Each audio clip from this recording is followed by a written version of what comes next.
Hi అండి, అందరూ ఎలా ఉన్నారు? నిన్న పెట్టిన టెంపుల్ వీడియోకి మంచి రెస్పాన్స్ వచ్చిందండి. Thank you so much. అది అయిపోయిన వెంటనే మేము లంచ్ చేయడానికి ఎంటీఆర్కి వెళ్ళాం. ఎంటీఆర్ ఎంట్రన్స్ అయితే చిన్నగా ఉంది కానండి, లోపల చాలా చాలా చాలా పెద్దగా ఉంది. ఇదిగోండి ఆ స్ట్రైట్గా ఉన్నవన్నీ రూమ్స్ లంచ్ చేయడానికి. ఈ లెఫ్ట్లో మనకి స్టార్టింగ్లో టోకెన్ ఇస్తారు. ఇక్కడ టోకెన్ తీసుకొని మనం వెయిటింగ్ హాల్లో వెయిట్ చేస్తే వాళ్ళే పిలుస్తారు మన నెంబర్ వచ్చినప్పుడు. మేమైతే కిందనైతే అస్సలు ఖాళీ లేదు, ఒక్క ప్లేస్ కూడా అనేసి ఇంకా పైకి వెళ్ళాం.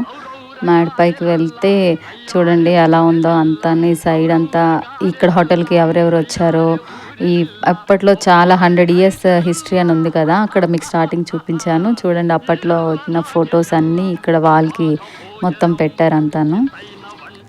అలా మేము పైనకి వెళ్ళి చాలాసేపు వెయిటింగ్ హాల్లో వెయిట్ చేసామండి. ఇది వెయిటింగ్ హాల్, ఇదొకటి ఇంకా వెనక కూడా ఉంది, చాలా ఉన్నాయి.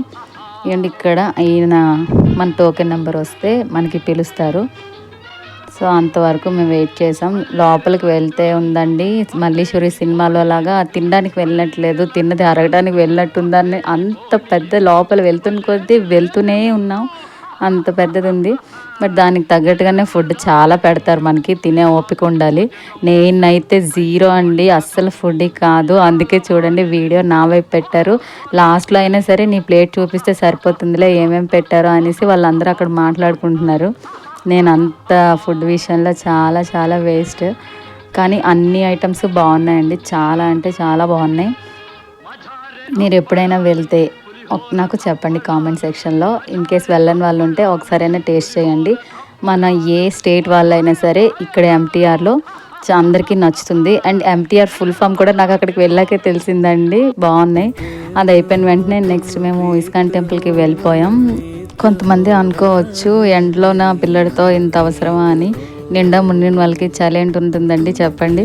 అందుకే ఇంకా అలాగా మార్నింగ్ స్టార్ట్ అయిపోయింది కదా, ఇంకెలాగా వచ్చాము. అదే వేలో ఇస్కాన్ కూడా చూసేస్తే రెండు కవర్ అయిపోతాయని ఇంకా వెళ్ళాం. కానీ మా హస్బెండ్ అయితే చాలా అలసిపోయారండి, ఎందుకంటే బాబుని ఎత్తుకుంటా నడవాలి కదా. వాడు నడుస్తాడు, కానీ వాడిని ఒక్కసారి నడిస్తే మనం డైరెక్ట్గా కృష్ణుడు గర్భగుడిలోకి వెళ్ళిపోతాం ఒకేసారి, అంత స్పీడ్లో వెళ్ళిపోతాడు. అందుకే వాడిని పట్టుకోవడమే చాలా మంచిదని పట్టుకొని ఉన్నాం. ఇదిగోండి ఇక్కడైతే అక్కడ క్యాట్ ఉంది, వెళ్తే బాగుండదు అంటే అందుకు సార్ గారు చాలా నెమ్మదిగా నడుస్తున్నారు. కొంచెం మా హస్బెండ్కి టైం ఇచ్చారు నడవడానికి. సో ఇంకా అలా వెళ్ళాం. బాగుందండి, మొత్తం ఉన్న పై వరకు కొంచెం గాలి అయితే వచ్చింది, ఎండ ఉన్నా సరే. ఇలా ఎంటర్ అయిపోయాం. ఇదంతా కొంచెం చూస్తుంటే మనకి హైదరాబాద్ వెంకటరమూర్తి టెంపుల్ ఒకటి గుర్తొస్తుందండి. చూడండి సేమ్ అలానే ఉంది కదా ఇదంతాను.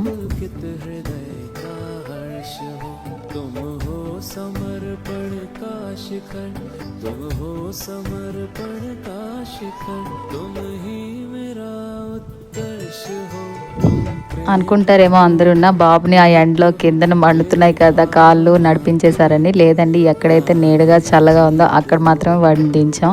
మిగతా టైం అంతా ఎత్తుకొనే ఉన్నామండి అంతా. ఇలా దర్శనం అయిపోయింది. లోపల మనకి ఎలా ఉండదు కదా ఫొటోస్ వీడియోస్. సో బయటకు వచ్చాక జస్ట్ చిన్న క్లిప్పింగ్ తీసాము, ఇంకా బయటకు వచ్చేసాము. ఇంకా అయిపోయింది దర్శనం అంతా. చాలా బాగా అయ్యాయండి దర్శనం అన్నీ. మీకు కనుక వీడియోస్ నచ్చినట్టయితే లైక్ చేయండి, షేర్ చేయండి, సబ్స్క్రైబ్ చేయండి. Thank you so much.